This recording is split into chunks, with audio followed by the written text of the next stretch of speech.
Olá, tudo bem? Muito obrigado por se juntar a nós nesse vídeo. Hoje nós vamos dedicar algum tempo a um tema que tem sido bastante recorrente nos últimos tempos, que é a caminhada com atenção plena, ou se você quiser, movimentos com atenção plena, ou ainda movimentos com mindfulness, né? E é interessante porque falar sobre movimentos e caminhada, eu imaginei assim que para poder aprofundar um pouco essa ideia, e quem sabe isso possa se configurar num convite aí para experimentar, né? Desmembrar em 3 passos, com perdão da piada, né? Mas nós podemos nos debruçar sobre isso, procurar entender um pouco melhor, né? Na eventualidade de alguém querer começar a praticar, experimentar, já experimenta com uma certa expectativa mais ou menos delineada. Isso ajuda bastante no início.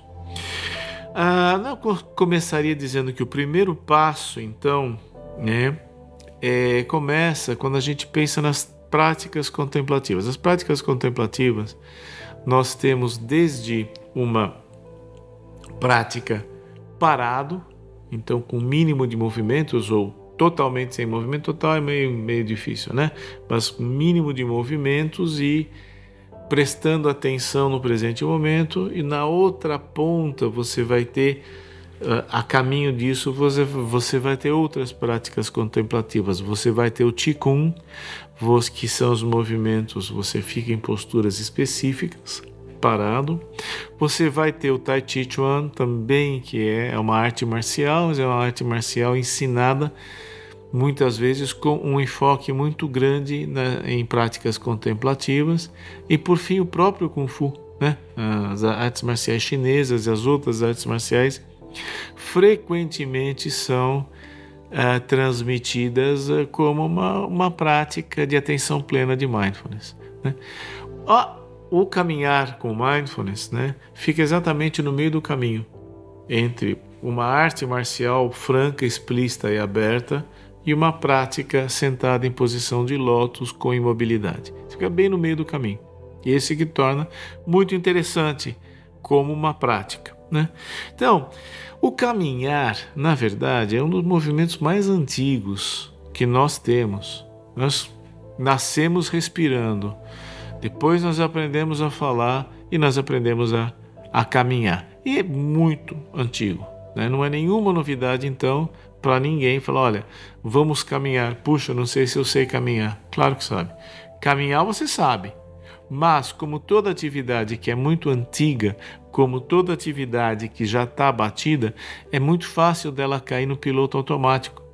Você a toma por sabida, a toma por conhecida, quando às vezes ainda tem muitos aspectos nela a serem explorados no sentido de promover bem-estar psicológico.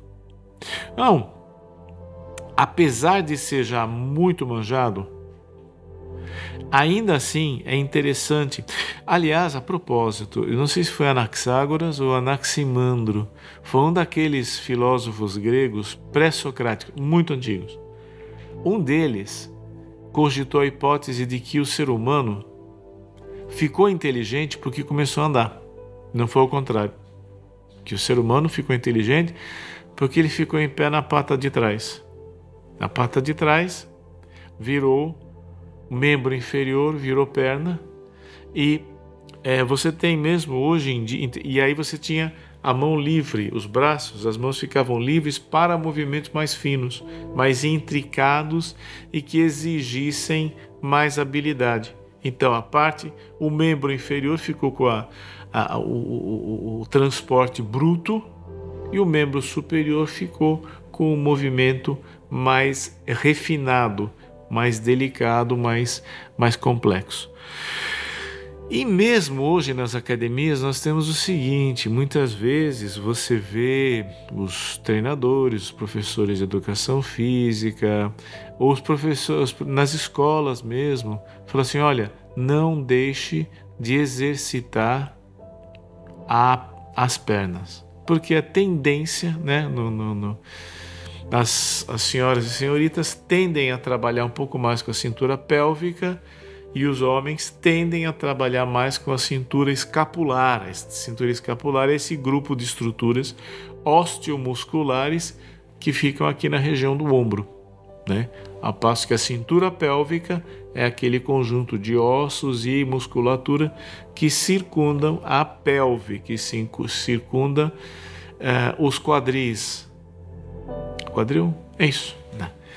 Então, muitas vezes se fala, olha, não esqueça de trabalhar as pernas, não esqueça de trabalhar os membros inferiores, que pode acontecer de você menosprezar um pouco isso e depois você acarreta grandes problemas para si mesmo. Né? Então, a locomoção bruta, né? A locomoção maciça, né? São os músculos mais pesados do nosso corpo. Então, você vai percebendo, é muito fácil você desperceber do caminhar. Tanto que você perguntar para você, olha, hoje eu fui ao shopping. Tá, você foi ao shopping, o que você viu lá? Eu vi essa vitrine, eu vi aquela, mas você não reparou no seu caminhar. Se não teve dor, então mais ainda. Aí que você não percebe mesmo. E a ideia do caminhar com mindfulness é exatamente lançar luz sobre coisas manjadas, coisas que já são tidas por sabidas. E a gente vai vendo que o caminhar, à medida que a gente presta atenção nesse caminhar, a gente começa a perceber coisas muito interessantes. A gente começa a perceber que o contato do pé com o solo é um contato mecânico muito complexo. Que você começa com um ponto em que você toca o chão com o calcanhar, depois você distribui esse contato pela planta do pé e por fim você termina usando a ponta dos dedos do pé como uma alavanca para continuar então entrar no próximo passo. Então é muito complicado e já se falou, olha, se você tropeça, se um passo faltar, você vai para o chão. Então, tem um ditado que diz assim, a cada passo o ser humano está sempre à beira de um desastre, porque a gente usa só as duas pernas. E a gente vai ver que fisiologicamente esse movimento ele é muito interessante e os cardiologistas gostam muito, não só eles, né, mas eles, dentre os vários especialistas, o cardiologista em especial, gosta de recomendar caminhada. Por quê? Porque é fácil, todo mundo sabe. É fácil, todo mundo sabe. E a caminhada põe em operação um mecanismo extremamente sofisticado de retorno do sangue para o coração. Por quê? A artéria, o sangue sai do coração, a artéria bombeia o sangue por pressão positiva, de uma maneira ativa. Agora, o retorno do sangue para o coração é feito, não tem uma bomba para bombear de volta. Então você tem vários mecanismos.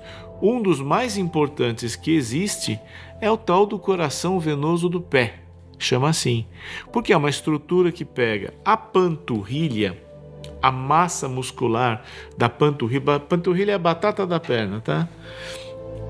A batata da perna, ela tem um sistema venoso e ela, à medida que a panturrilha é acionada, ela contrai. Quando ela contrai, ela faz o sangue subir pelo sistema venoso que é atendido por ela. Essas veias têm válvula, né? Essa válvula impede o sangue de refluir. Então, a cada passo, o sangue é empurrado um pouquinho para cima de volta para o coração, né?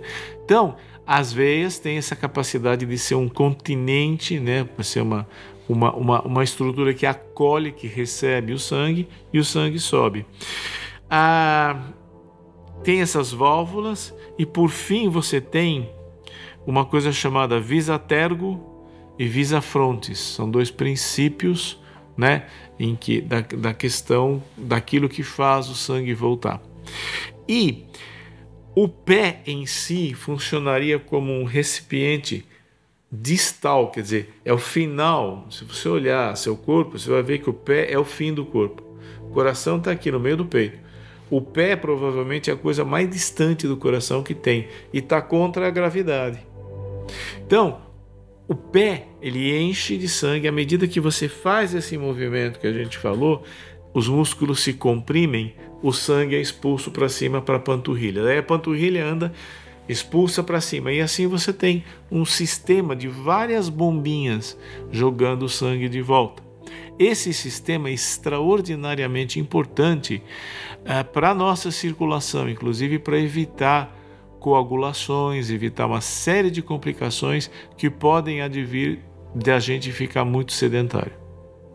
Então, a deambulação, o caminhar é muitíssimo mais importante, é muitíssimo mais ligado à nossa saúde e bem-estar do que a gente imagina à primeira vista. Você fala, caminhar, mas é um exercício. Gente, é um exercício imenso, é muito grande.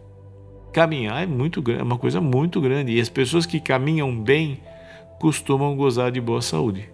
Você pode reparar. Então, não só porque tendo saúde eu caminho, mas porque caminhar melhora a minha saúde, mantém o meu bem-estar, mantém o meu bem-estar psicológico, mantém o meu bem-estar, contribui para manter o meu bem-estar psicológico e o meu bem-estar fisiológico também. Isso promove a saúde e o bem-estar e qualidade de vida.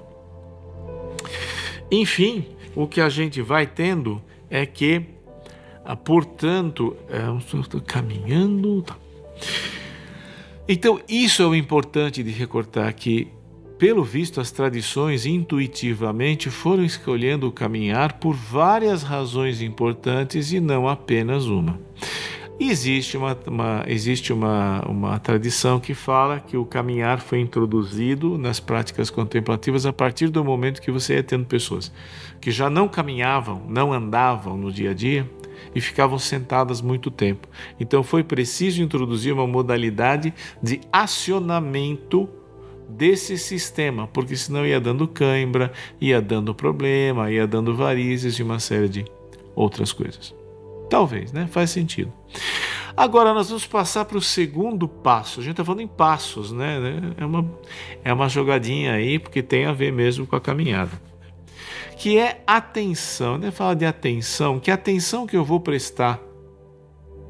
Eu presto atenção na respiração, eu presto atenção no pé. Daí começa uma coisa aí complicada. Então vamos tentar entender um pouquinho mais qual é a natureza da atenção. O que eu faço quando eu presto atenção em algo e quais os tipos de atenção que eu posso prestar. Então vamos lá no começo, né? O mindfulness em português é a atenção plena, né? Que é uma particularidade do conceito maior de atenção. Se você for pegar os autores que fundam a psicopatologia, fundam outros campos de saber, você vai pegar uns nomes como Wundt, Condillac e Ribot.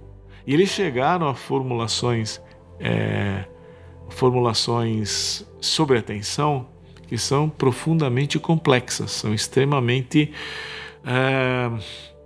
difíceis até de entender. Mas quem quiser, eu não recomendo muito, mas quem quiser se aventurar, eles foram exponenciais no século XIX e XX, nessas primeiros estabelecimentos teóricos. Mas nós podemos dizer hoje, de uma maneira bastante simples, que prestar atenção envolve alguns mecanismos, envolve algumas grandezas que passam batidas para a gente. Por isso é que tem toda essa conversa do mindfulness, do prestar atenção, etc. Por quê? A atenção tem um componente intelectivo. Isso aí todos nós sabemos, né? Que a atenção, a memória, né? É cognitiva. Essa dimensão cognitiva já é bem manjada. E a atenção está envolvida nos processos de conhecimento e de memória. Vamos lembrar que nós temos um tipo de memória que não é a memória que você mede nas escalas, não é exatamente a memória envolvida nos quadros neurodegenerativos, que é a memória declarativa. é uma memória, a memória episódica, é uma qualidade de memória um pouco diferente. Ela é mais obscura, ela é mais difícil, porque você não tem exatamente tratos específicos que, se forem danificados, perturbam essa atenção. Você tem isso, mas ela é mais uma memória longitudinal.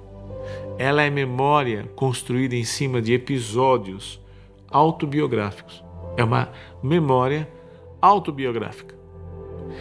Esta memória autobiográfica, ela está sendo continuamente reescrita. Eu vou te citar um exemplo aqui de um caso, um senhor já de uma certa idade e que ele tinha a seguinte memória: aos 19 anos ele deu o primeiro beijo. Ele guardou aquilo, nunca mais viu a moça, não seguiram um relacionamento, um namoro. Mas passados muitos anos, ele já era homem feito, tal, por ocasião de um evento familiar, algum casamento, alguma coisa assim, ele acabou vindo e reencontrou a moça e descobriu que ela era, na verdade, uma prima remota dele. A prima remota. Mas isso causou para ele, teve um impacto, e depois finalmente ele trabalhou com isso e depois ele se tranquilizou de que de fato não tinha acontecido nada, né? Mas o que eu quero recortar aqui é assim, que então teve um beijo com uma menina que eu achei ela super bonita, super gata, nunca mais eu a vi, mas depois eu namorei, eu casei, eu tive filho, blá blá blá. E chegou lá décadas depois, eu descubro que é minha prima. Veja, percebe como ele teve que retroceder, ele teve que retornar e ressignificar todas as memórias envolvidas ali. De uma certa forma, toda a organização, tudo aquilo que ele imaginava de sua vida amorosa, sofreu algum grau de reformulação. Então, a memória episódica tem essa característica, ela não é estanque, ela está sempre se reescrevendo, se reorganizando, e essa é, na verdade, uma das chaves, uma das premissas de várias linhas de psicoterapia. A ressignificação. Essa ressignificação só é possível no campo desta memória episódica. E ela está envolvida. Essa atenção que contribui para a memória episódica está envolvida no caminhar. Depois existe uma outra característica, além do aspecto intelectivo, você tem o aspecto afetivo. Por quê? Porque você só consegue prestar atenção naquilo que te interessa, naquilo que te causa, naquilo que te mobiliza, naquilo que te atrai. Senão você não presta atenção. Por exemplo, esse vídeo vai contar com sua atenção na proporção em que o vídeo te interessa. Na proporção que não, eu vou me tornando progressivamente chato à medida que falo. Então, esse interesse é muito importante, é daí que vem a ideia que a gente sempre fala no Mindfulness. O Mindfulness não é uma questão de esforço, é uma questão de intenção. Essa intenção é exatamente decorrente do interesse, né? E por fim, a vontade. Tem que haver um componente volitivo envolvido, um processo direcional, um processo que envolve um recrutamento do meu sistema nervoso central, um recrutamento do meu ser naquela direção. Então vocês podem perceber que a atenção plena, o mindfulness que eu vou exercer sobre o movimento, ele é extremamente complexo e está diretamente emaranhado no meu interesse, principalmente. E vejam, no meu interesse e vontade, e vejam, você só vai conseguir estudar algo na proporção em que você elege aquele algo como uma coisa interessante. Talvez o maior truque da pedagogia seja despertar o interesse, é tornar o aluno interessado naquele tema. Parece fácil, né? Mas não é. No nosso caso, despertarmos o nosso próprio interesse é mais imediato do que do interesse dos alunos, mas também tem aí um desafio. É preciso confiar que ainda há o que descobrir em você mesmo, que ainda é possível algo novo, que tudo está se reescrevendo e você vai ter uma participação ética ou não nessa reescrita. Bem, agora o terceiro passo deve pegar todo mundo de surpresa. Eu espero que pegue, porque você vai, nesse exato momento que eu estou falando, você vai congelar os seus movimentos. Você para, não mexe, fica assim. Exatamente como você estava momentos atrás. Fica assim. Perceba os seus pés. Como é que os seus pés se encontram? Os seus pés estão sobrecarregados ou eles estão numa posição relaxada? Eles estão presentes ou eles estavam ausentes? E a perna, hein? E o joelho, os joelhos? Os dois joelhos estão iguais ou eles estão diferentes? A coxa está igual ou está diferente? A coluna, ombro, faz que nem eu, vou ficar paradinho. Coluna, ombro, pescoço, musculatura da mímica facial. Como é que ela está? Pode ser que você encontre alguma coisa que fique melhor. Recomendo você fazer isso, que eu vou fazer, tá? Porque eu estou percebendo aqui que a minha coluna pode ter um encaixe melhor. Com licença. A coluna, os ombros. Quando eu me reposicionei, o que aconteceu? Por que eu fiz isso? Porque eu percebi que a minha posição estava forçando algumas partes do meu corpo. Ah, eu estava sentado errado, agora eu estou sentado certo. Não. Você estava sentado ou em pé, numa posição que te convinha há 5 minutos atrás. Como essa agora que a gente está, também daqui a pouquinho já deu. Vai ter que mudar. Então, é importantíssimo você estar aberto a estar se renovando momento a momento, instante a instante, hora a hora. É exatamente pegar essa noção dinâmica, mesmo que você esteja sentado, praticando, focado na respiração. Quantas e quantas vezes a gente não experimenta um certo alívio quando a gente sai da posição? Puxa, estava aqui, ali e tal. E mesmo os praticantes mais veteranos, todos admitem que muitas vezes o desconforto aparece na prática e eles usam esse desconforto como uma ferramenta da prática. Mas para nós aqui o importante é perceber o seguinte, é que não tem errado nem certo, apenas fica ultrapassado. O que é bom para você, o que é bom para mim hoje, não vai ser necessariamente verdade daqui a pouco.